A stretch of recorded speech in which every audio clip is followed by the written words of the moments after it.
여러분 안녕하세요. 반갑습니다. 자, 편입수학을 강의하고 있는 한아름입니다. 자, 선생님이 오늘은 대학별 기출 분석에 대한 얘기를 해보려고요. 선생님 해설 강의도 하고 있는데 해설 강의 플러스 여러분 이제까지 이런 기출 분석은 없다라고 해서 이기다 프로젝트를 하나 만들고 있거든요.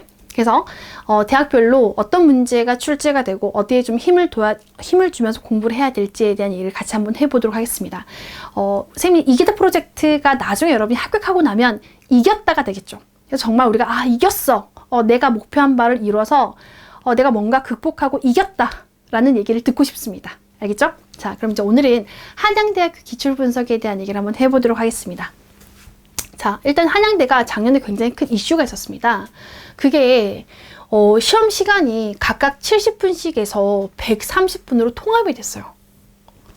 굉장히 큰 변수였습니다.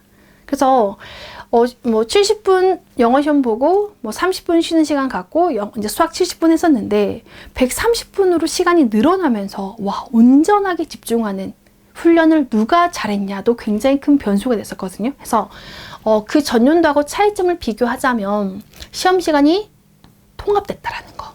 그리고 영어 문제는 5문제가 줄어서 35문제, 수학 문제는 25문제 그대로 유지가 될 거고요. 그리고 객관식 20문제, 주관식 5문제 해서 영어 40문항에서 35문항으로 변형됐다라는 거, 수학은 그대로 문항수가 유지가 됐습니다. 그러면 이게 단순하게 수학 문제 개수만 유지가 된 게 아니라 그 안에 들어가 있는 과목별 유형은 또 어떻게 됐을까도 확인을 해 봐야 되겠죠. 그리고 이제 문제의 반영 비율은 이건 이미 동일한 상태로 유지가 되고 있는데 1단계로 영어 40%, 수학 60%로 1차 합격자를 먼저 거르죠. 그래서 수학 반영 비율이 더 높다라는 거. 그리고 2차가 되면 수학은 반영 비율이 50%가 돼요. 영어 20%. 그래서 비율이 굉장히 달라지죠. 그래서 1차만 통과가 된다면 수학에서 많은 거를 결정할 수가 있지 않나? 라고 생각을 합니다. 자, 그러면 출제 문항수를 보게 된다면 미적분, 다변수, 선대, 공수 출제되는 문제 개수는 동일합니다. 그리고 사실은 중요하다라고 생각하는 문제는 다 출제가 돼요. 우리가 배우는 과목이 많다, 범위가 넓다. 근데 문제 수는 동일해? 그럼 사실 출제될 문제들은 사실 정해져 있어요. 내가 만약 출제자라면 어떤 문제를 시험에 낼까라는 그 마인드를 가지고 공부하시길 바라겠습니다. 공부할 때 그냥 나는 이 문제 주어진 대로 풀어나가는 그런 마인드가 아니라 내가 어떤 마인드를 가지고 공부를 해야 되는 거지? 네가 만약 출제자라면 넌 이 문제 어떻게 낼 것 같아? 이 생각을 꼭 하셔야 돼요. 그래야지 문제 의도가 보이기 시작하고 중요도를 느낄 수 있을 거기 때문에 이해가 가시겠죠? 그래서 문제가 출제되는 유형 거의 동일한 거고요. 동일했고, 그리고 문제가 배치 자체도 미적분, 다변수, 선대, 공수가 믹스 배치가 아니라 순서대로 미적분 문제 출제가 되고 다변수 출제가 되고 그 다음 선대, 공수 이런 순서대로 출제가 됩니다. 이렇게 배치가 되는 거구나도 알고 있으셔야 돼요. 그래야지 여러분이 내가 자신 있는 주제를 먼저 푸는 것도 시험에 좋은 전략이 될 거기 때문에 이해가 가시겠죠?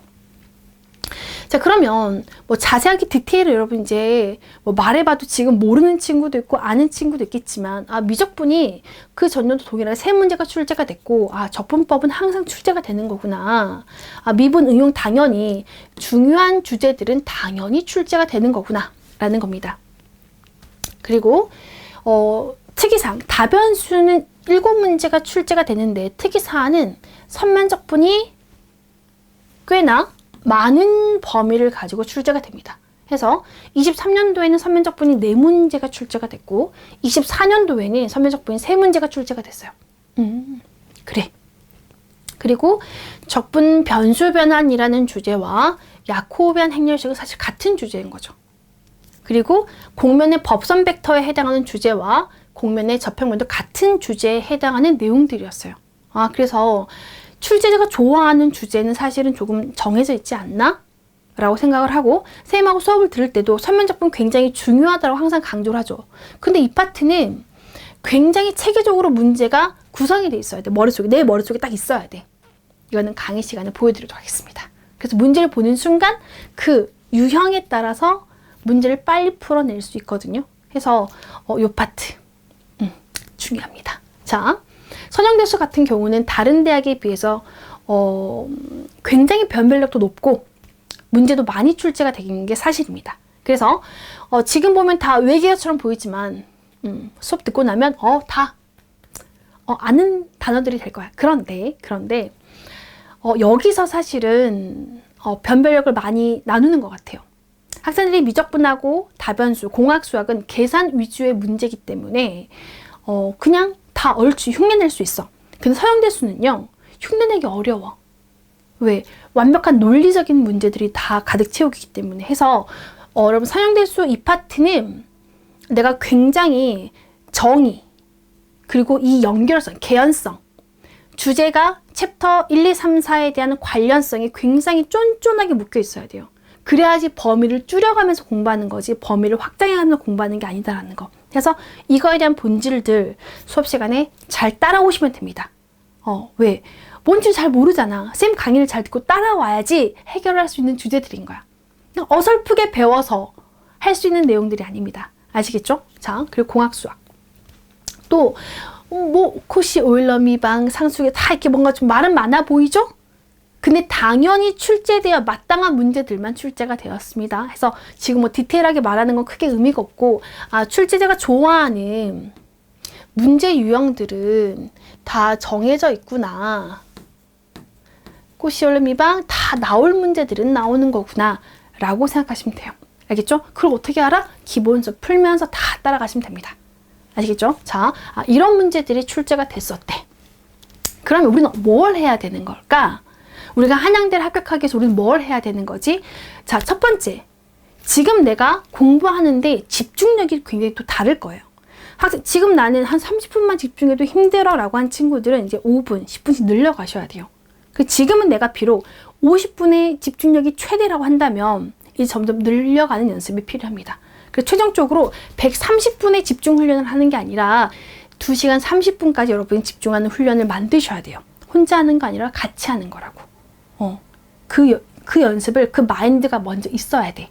나는 12월 달에, 난 1월 달에 나의 집중력은 최대 2시간 30분까지 만들어 낼 수 있다라고 본인 스스로 믿으셔야 돼요. 그래서 그걸 하기 위해서 지금부터 50분 집중. 10분 쉬고 60분 집중, 10분 쉬고 이런 게 계속 늘려가는 훈련이 굉장히 중요할 것 같습니다. 그래서 첫 번째 그거였고요. 뭐 답안 마킹하는 거는 그 나후에 추후 문제가 될 것 같고요. 왜? 60문제를 한꺼번에 마킹하기가 힘들 거니까. 이건 나중에 다시 한번 말씀드릴게요.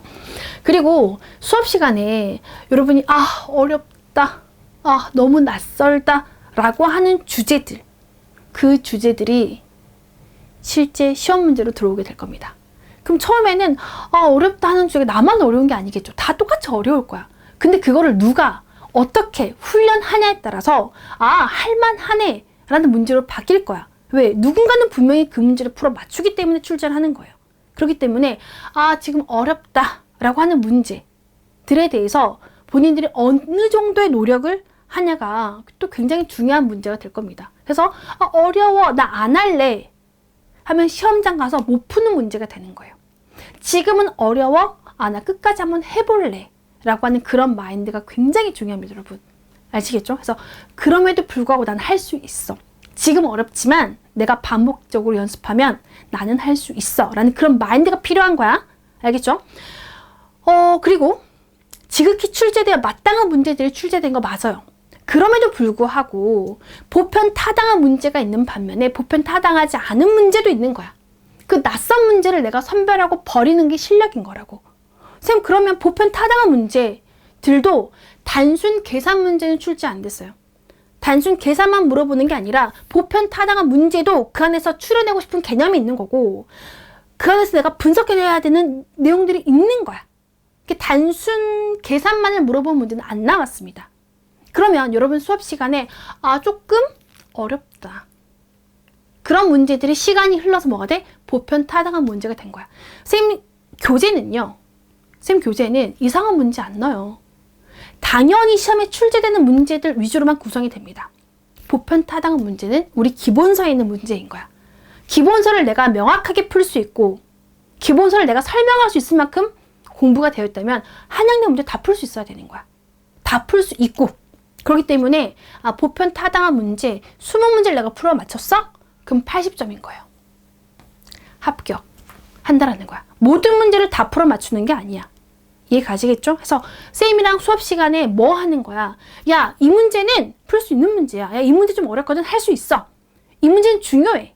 여러분이 왜냐면 기본서를 봤을 때 뭐가 중요하고 뭐가 시험에 나올 만한 걸 모르잖아. 모르기 때문에 쌤 수업을 들으면 야, 이거 중요해. 별표 쳐. 이거 시험에 나온다? 야, 이 문제는 버려도 돼. 시험장에서 이 문제는 시간을 어떻게 쓰냐가 굉장히 중요해. 이 문제는 반드시 맞춰야 되고 이건 내가 전략이 필요해. 하는 이런 얘기를 수업 시간에 해드릴 거기 때문에 그런 것들을 혼자 하는 게 아니라 쌤이랑 같이 한다는 거.